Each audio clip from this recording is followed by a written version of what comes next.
And if you know Austin, the traffic is terrible, right? So how much of chaos will this take out of some of the logistics that they have? So I know the testing, they'll probably hopefully iron out some of those kinks, but you always have problems when you go live day one, right?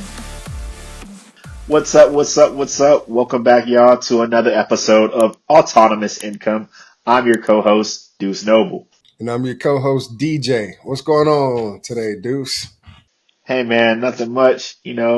Always something new in this world. This world moves fast like lightning. So we got a couple of cool things to talk about. The first being, well, not the first being, but one of the things is going to be Tesla has green lighted their FSD supervised ride hailing service to test in Austin and San Francisco Bay Area. So we'll kind of dive into that a little bit. Also, we want to talk about Google Gemini. They have reached a milestone in their monthly usage and monthly members who are using their platform, as well as daily users. So we'll dive into that one as well. What else you got for us, DJ? All right, so I want to talk about a couple of companies that have different levels of autonomy to their vehicles. Everybody knows Tesla's full self-driving, but there's also some vehicles that are out of China that have really, like Huawei. Not a lot of people know about them, but we just want to talk briefly about those things as well, so we can kind of just do a comparative landscape about where that technology is, how safe it is, and all of those things as we kind of dive deeper into that as a segment as well. But yeah, go ahead, Deuce. All right. Appreciate it, DJ, man. So let's go ahead and get into it. Let's go ahead and start with Tesla, right? We know they came out with their announcement of their robo-taxi last year, and they have been green-lighted to do FSD supervised, so full self-driving supervised test. So, and these tests are with their employees. So these employees obviously are cleared. Hopefully they're scheduled, but these tests are going to be happening in Austin and in the Bay Area, right? So I think it's pretty cool. They have now been cleared to do fully autonomous. It's kind of scary, but we're almost also living in that futuristic time period, right? Now, so these drives are going to happen with, some of those cars, not necessarily the robo taxi that has been out. I'm excited to see it, right? It's not the cybercab concept that they debuted, but they're going to be using their existing portfolio of vehicles that they already have. So tell me, DJ, what's your thoughts on this? I mean, I'm excited for it. And I think, with using it pretty much daily, they're full self-driving, not, of course, with the ride hail service, but just personally, like, it's really solid now. Like, I've used like their systems for a lot of years now, like since before the pandemic, right? And it's come a long way. Before, I'd be like, there's no way that I would, you know, I didn't think it would be feasible for like to really handle like it does now, but now, I mean, it's really smooth. Like, I've taken trips to different cities and like really don't have to intervene at all. Like, sometimes I'm not saying it's all the way 100% perfect. So right now, using the supervised version, you still definitely want to be attentive in all those things. But I'm a lot more comfortable now than I've ever been, really. And it's really takes a good amount of stress off of, like, if you're really frantic and all those things, like in traffic, like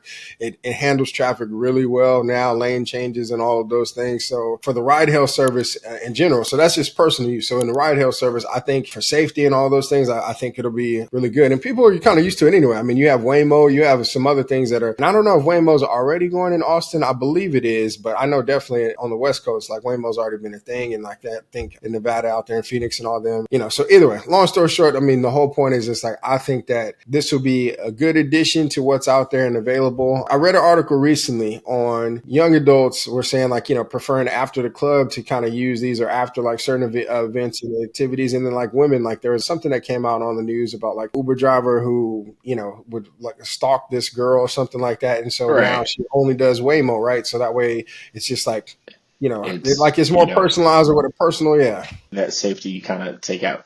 The interesting thing, though, also about this is, the company Uber has already, I'm sorry, not Uber, Tesla, they've already completed over 1,500 trips and 15,000 miles of driving. So these are coming a lot faster. And also, not only have they done that, robotaxi service will launch in Austin in June this year. And they'll have 10 to 20 vehicles set to launch on day one. So Austin, keep it weird, and they're going to make this happen, right? So I don't know. I know DJ, you're not too far from Austin, so I don't know if you're going to go up there one day and try it out. I think it would be pretty cool just to see, how far they've come. Like you said, this is definitely something very, very interesting that definitely strikes a lot of chords with whether it's safety, whether it's, just giving that peace of mind to go home at the end of the night when you may be out on a night. If you're in Austin and you know about 6th Street, you can go home in one of these cars and not have to worry about anything, right? So, like I said, I think it's pretty cool. I'm very interested to see, how iRobot this will get, in a sense like these. I mean, you gotta think about this full self-driving, supervised, but we're living in those futuristic, those movies that we grew up watching. We're living in the full scene of those now. And so scary, but also very, very cool to see. Yeah, I think so also. I mean, this is good before the Robotaxi event because, of course, Robotaxi is fully autonomous and no steering wheel and all that they're approaching. And I understand we want to reiterate this is with the employees. So they're kind of used to the tech. Like there's a Tesla vehicles, once they get off the assembly line, I believe now that they're driving themselves over to like loading bays and like different areas. So like they see this pretty much, this technology all the time. So I'm sure they're definitely comfortable with this. So and it's, still it's the supervised version of that, so you still have to be attentive and all of those things. But as we get more and more into that, like fully autonomous and full self-driving, unsupervised, that's really what I want to tap into. But this is a good milestone. There's so many Teslas that are in that Austin area anyway. Like, I mean, as far as for like commuters and other people like that are on the road, I don't even think they'll know the difference that this is happening. But, it is good to see that there's, some, that they're Now, making I some will be headway. interested to see, like we said, this is going to launch in June. I will be interested to see just how much of demand is there for it. And I know it'll be demand, but like, what is that number really going to look like? And if you know Austin, the traffic is terrible, right? So how much of chaos will this take out of some of the logistics that they have? So I know the testing, they'll probably hopefully iron out some of those kinks, but you always have problems when you go live day one, right? So I'm really interested to see kind of what that looks like and what kind of playbook that they have. It's obviously similar to Waymo, but in my opinion, I don't know if Austin's the best place to launch it day one. Like that traffic in Austin, downtown especially, Yeah. crazy. Well, One of the worst in this is Texas, again, in my this is opinion. full self-driving for the employees though, man. So like, the Well, employees. I mean, the testing is when it goes live, is Oh, it you going to mean be like like, I when it don't, goes live in general? yeah, I'm Yeah, just they talking did about say once June Austin. They comes. said definitely said Texas there. They were looking at it and probably California as well because their home campus is now there. Their main business office is there. Their All home right. corporate location, their primary location. I couldn't get that out, but yeah, it's in Austin. So I think it'll be fine. Like I've seen them drive in Austin and in other places, whatever, where it's heavy traffic, and it does really good with stop and start traffic. Usually, the only thing that worries me is like if there's construction or something that's different. But even lately, I've seen it some improvements in there when it comes to the technology, and that's what gets me, to want to kind of explore what else is out there. I've seen, like I said, Huawei. If you look at what they're doing, because they include lidar in there, it's kind of like Waymo, and Right. also with the sensors and everything like that. So they have, their approach to how they're looking at autonomous driving. Apparently that's really solid also. So I want to say Out of Spec, their YouTube channel, if you take a look at there, they went to China recently and they had a chance to look at some of the Chinese EVs and look at their technology. And there was one vehicle that they rode around in that fully drove them around, and owner of that vehicle, I mean, like he just looked so comfortable. Like he wasn't really paying attention to the road. He was just very Right. relaxed. And so he was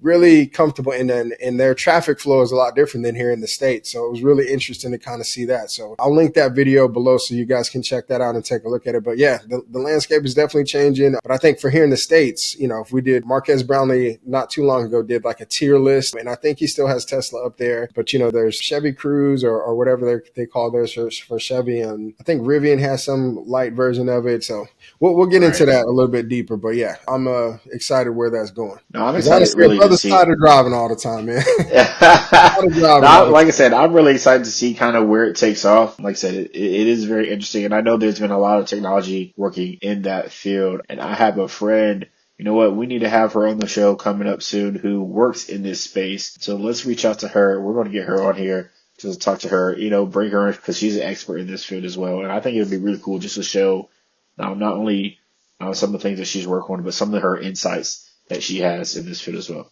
But all right, DJ, let's on that note, let's go ahead and transition. What is next we want to talk about? What you want to bring up to the people? What you want to say? Yeah, so while we're in the vein of that, also, we could probably talk about Uber and Volkswagen, so their partnership. And it was interesting when this information kind of came out, and they have a partnership to launch a long-term, like, autonomous vision that they have for the ID Buzz. So the ID Buzz is kind of their newest EV to hit the market, and based off of their older vehicle, I think that one really looks nice. The range isn't as much as I would like it, but essentially the partnership between Uber, so Uber can leverage that vehicle on its platform, and they kind of work together to service the areas that they're targeting. But the only thing, as we look at the details of that, is they're saying over the next decade. And I'm just curious because, that's a long time when you have Tesla, like we were just talking about, if they're planning on, really launching this year, or even if it's Right. next year. And sometimes it may not hit. We all know sometimes with Tesla, they get super aggressive with the timeline, and it's kind of hard to pick those Well, things. But I yeah. mean, even still, when you think about Tesla, like they have been, and I feel like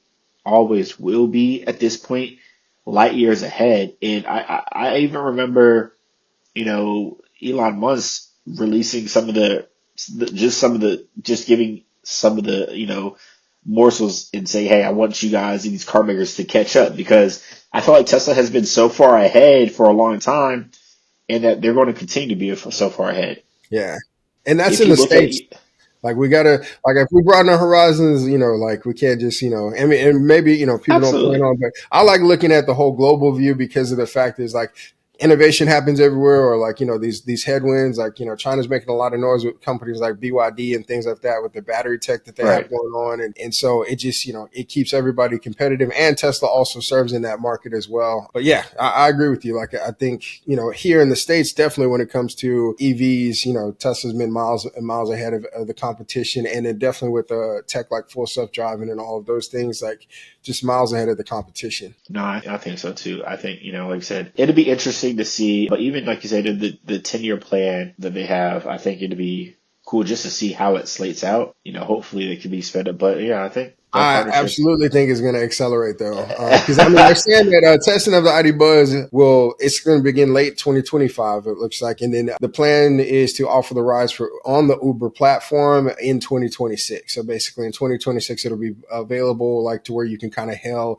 an ID Buzz vehicle on the platform. Now, don't get me wrong. I mean, the ID Buzz, if you guys haven't seen it, like there's a lot of videos that are out there to kind of show the insides, or if you may be an owner of one, but they're nice. I mean, the execution that they did on them, they have a lot of room, spacious, and all of those things. So it's really cool. And I think, for Volkswagen, it also gets that brand out there, and shows people their vehicle. I just wish that they would have did a little better on the range on that vehicle, because like it had a lot going for it. But I think comments will definitely correct me if I'm wrong, but I want to say it gets like 250 miles of range, which is, it's fine, like if you're not really going to commute that long. But I mean, like, I don't know. I just think in today's game, like if you want to try to get above 300 as much as possible, at least. And you have Yeah. a Silverado that's 460 miles, and that's a huge truck, right? I mean, even the Cadillac, it's 460. Now, granted, they throw a huge amount of batteries in there. They're less about efficiency, but the whole point is like you just want to be able Right. to comfortably get wherever you're going and not have the whole range anxiety that you used to have. And with 250, trust me, you can get around. You can get plenty of places. On one of my Yeah, earlier that's models, that's like more I of a had local. less. Yeah, yeah. I mean, I had less range than that on one of my earlier models, and was still able to kind of fly, pick it up somewhere, drive it all the way back to the state that I'm in. And so all of that is fine. I just think at this day and age, we're talking 2025, we're not talking 2017. So huge difference. Hey, hey. I Let's try to mean, get above 300. but I think, like you said, it is one of those things where right now it's still early, but who knows? That could change over their next couple of years in their plan, right? That's true. They That's true. could Then maybe they'll have they better could battery have tech in there. And the only reason I they say this is could because have if you're that. doing these ride hail services, like it just seems like a lot of them might have to like, there's just charging things that you have to kind of think about as well. I mean, it is fully autonomous, so I'm wondering if they're going to get into the wireless charging, like Tesla's trying to go into as well. So that way, it can run autonomously and then, go somewhere charge without having to have a human intervention or manual intervention of somebody like plugging it into a charger and all those things. But I'm sure all those details will be kind of ironed out. But it is good, definitely good to see like the partnerships that are going out there in the market. And Volkswagen, don't get me wrong, they make super solid vehicles. So, and I like the ID Buzz a lot. No, that's good stuff. Like I said, I think another, piece of tech that I'm excited to see what happens with that. All right, cool. But as far as, what that looks like, I think, it's going to be interesting to see, right? But let's go ahead and pivot again. Yeah, you wanted to talk about Let's Google, right? let's What's go Google been ahead. up to?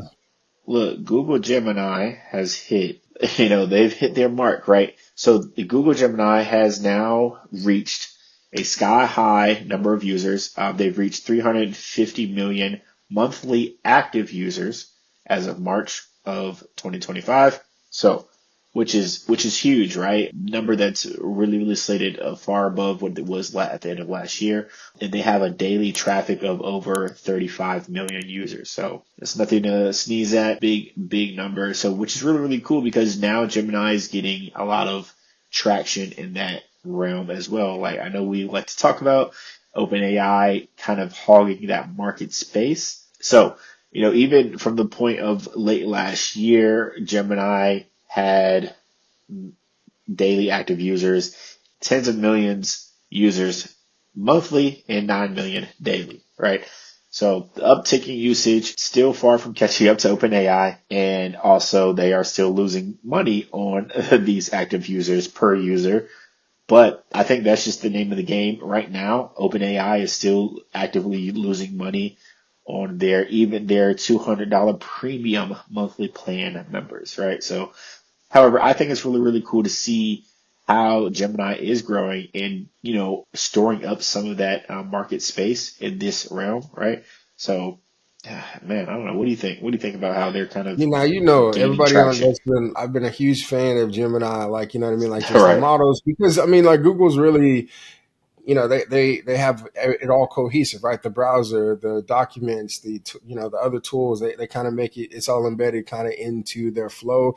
I even loved in the early days where they had the little G at the bottom where you can tap it and it'll like kind of fact check what the AI would come back with. It'll like do a Google search to see if everything really made sense, like if it checked out. So, and they did that, built that into itself. So I like a lot of what they're doing. Even Bard, like Bard had updates before they switched over to the whole Gemini branding. Like I know it went off to a bad start, and they just had a couple of missteps, whatever, which happens. Then they did the rebrand, but either way, I think it's super solid. Their model is still at the top of LLM leaderboards as it comes to the conversations and all of those things. And then coding, I know Yes, that's sir. heating up a lot with ChatGPT o3, coming out in the o4 mini models. But yeah, so o3 and 2.5 apparently, really neck and neck as it comes to capabilities of coding. And I'll let you, kind of speak more to that. You and Matthew Berman can really go, but Matthew Berman's a real bullish on Gemini 2.5 when it comes from a coding perspective. Like he thinks that's a super solid coding model, and he was able to like one shot